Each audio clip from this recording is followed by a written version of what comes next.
So offensively, you guys never really we had a chance. We had a few chances, and some of our focus level kind of diminished as they started making shots. And, we came to the bench. We had some good talks about adjustments that we wanted to make. But it was just a battle of will tonight, and they took over the game. So we definitely had our chances, take some positives from it. But, I'm kind of just saying that, kind of tired of saying that. And, we just got to keep playing. Nobody's going to feel bad for us. So I'm like really just looking forward to the next play, next possession, every time down, and trying to take those possessions and learn what I can from it, and then address it as we come to the bench, and just getting everyone on that same page and that same process. 1-3 or, a 5-point swing or 9-point swing, it's not do or die. It's just we got to keep the train going. I would say that, but came to the bench, you guys had your talks about what you want to do, what you want to accomplish. Obviously, couldn't see it. What do you say if it's you in any kind of, huddles, team meetings, whatever you got to say, that you kind of think to drill down to guys that haven't done through? The first thing is just to keep playing. It's not any time to really lose energy on the last mistake that happened or the last play that happened, make or miss. We obviously know that there are a lot of great players in our league. Guys are going to be special. But we want to be able to impact the basketball on a defensive end, so we're not taking the ball out of the rim every single time. That is a demoralizing way to play basketball, is when you continuously take the ball out and the game is slowing down with timeouts that are, Steve has to call because they're on runs, or we haven't started off the game with that clicked-in mindset or mentality. And then the second thing is just, building championship habits. It takes time, and time is not necessarily always on our side, especially, I don't know what game this is for me. So I'm still just getting used to being in this kind of flow of everything right now, still being in an observant place. But building championship habits is staying resilient and knowing that there's another level to push to, even when you're tired, and you have all the excuses in the world. And you just continue on. You don't hold your head or anything like that.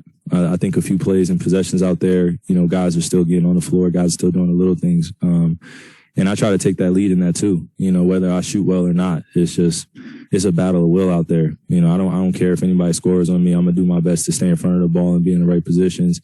And as a team, we just have to be on the same page with that, which I know we will find it eventually. But right now, we're just in a tough spot.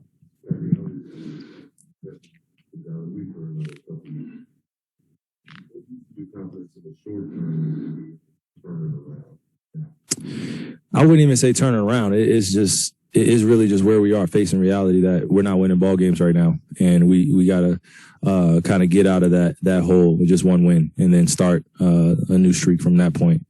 No time to feel like our season is in doomsday or we need to push the panic button at all points. But we have to face reality that a lot of our guys, a lot of my teammates, we're still getting to know one another, how we play, what's our spots, our offensive and defensive tendencies, and then communication. Knowing that we could get on guys, and guys love to be coached. And it's not just from the head coach or the assistants. It's really just from us as teammates, trusting that we have the experience to win basketball games. Myself alone, I can't do it. And it's always going to be about the collective unit and how we feel good about, being close as a team and going out there and playing basketball, which is supposed to be fun, But when you're losing and it's a win first league and win only league, and you get judged by wins and statistics and how well, you put a streak together or put the team together, how it's compacted and how consistent you are, then, the spot we're in is going to look like it's, far worse than what it is. But being in this league for as long as I have been, 11 years, I've seen ups and downs, experiences, and we just got to trust that we had a group, regardless of who's in and out of the lineup, to be able to put a 48-minute game together.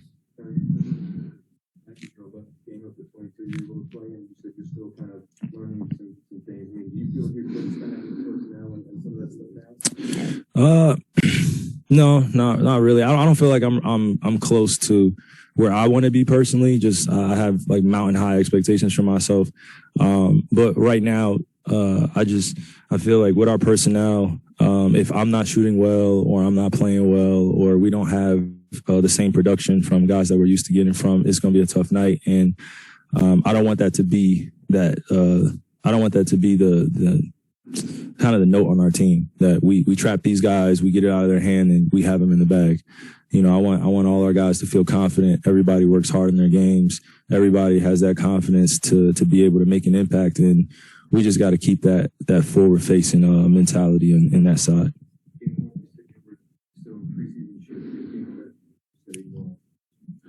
Again, I don't feel like I'm very close to where I want to be personally. You know, the 8-month layoff, coming off my ankle injury and not being able to have the summer that I wanted to, not being able to have preseason, not being able to, you know, just dial in with the guys early on in the season, you know, the way I wanted to. It definitely had an impact mentally and physically, but I'm just battling through it and just trying to put a full 48-minute game together where I know I'm myself, but ultimately I'm able to lead with the other guys on our team to a win.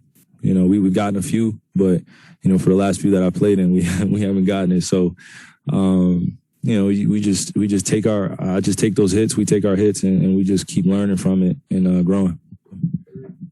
We gotta go. Mm-hmm. No, you good. Donovan Mitchell has a big night. He's coming out with an 18 pounds. How difficult is he to defend? What makes it so difficult? I mean, like I said, we have a lot of special guys in our league, but there are a few of those special guys that even separate from that group of just being special. And he's one of those people. You know, I've been watching Donovan for a while. The respect is there. And I'm just proud of the growth that he's made in such a short period of time with leading an organization. You know, it's not easy to do so when you have, you know, winning seasons, going to the playoffs, or having a losing season, or you're injured. And you're riddled with kind of unforeseen circumstances. So seeing Donovan be able to battle through, he had a concussion, and come back in the layoff, and he's just clicking right back in. I mean, it just shows you why he is who he is. He works hard on his game throughout the summers, and it's only right that he gets rewarded for the amount of work that he puts in. Yep.